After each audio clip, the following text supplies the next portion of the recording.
លើកជ័យបោះជ័យទូកយើងខ្លាំងលឿនជាងគេឈ្នះជាងគេជ័យយោជ័យយោជ័យយោជ័យយោទូកមុនរិមរងសៃកំណើតទឹកដីនៃស្រុកឯកភ្នំផ្ដាំសំកាយដងស្ទឹងល្បីគ្មានគូផ្ទឹមពីជ័យចិត្តបុត្រសន្ធឹកហោះពូជ្រែកហាយខ្សា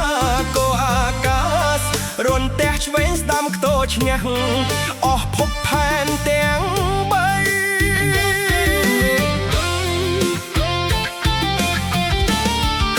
ល្បីអស់បាត់ដំបងគ្មានឡើយអ្នកស្នងគ្មានឡើយគូប្រៀប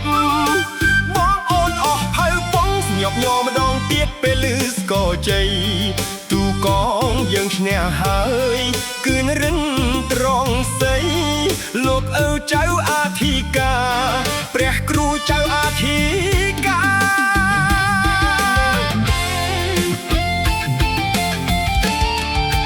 បាត់នំបងទឹកដីចំណងនិស័យរំដួលបៃតងខ្ញុំសូមឆ្កឹះរំលឹកស្មារតីរួមឡើងសុគន្ធថ្លៃថ្លាសេពមុនដ៏ស័ក្តិសិទ្ធិសន្ធឹកយើងផងណាគេឈ្មោះល្បីល្បាញអស្ចារ្យសន្ធប់សពគ្រប់បងក្រាបកងវៃដីអាចភ្នំសច្ចាបងគុំជូនបាត់ដំបងស្មារតីកូនរួមផងផ្សព្វផ្សាយរំលើងវប្បធម៌ភូផង់បែបបុតប្រពៃណីថ្លាថ្លៃពីបុរាណរួមគ្នាស្មារតីជាតិយើងរុងរឿងរួមជួយជ្រោមជ្រែង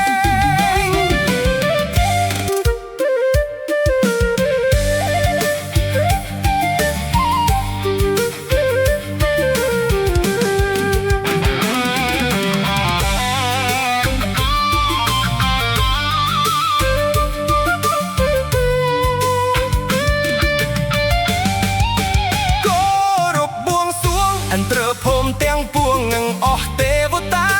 ជួយវៃបាញ់រក្សាបុត្រ5ប្រការមានដល់ម៉ែពុកនៅក្រោមការដឹកនាំសម្ដេចធិបតីប្រមុខនៅក្រោមសន្តិភាពជាម្លប់រដ្ឋជាតិកម្ពុជា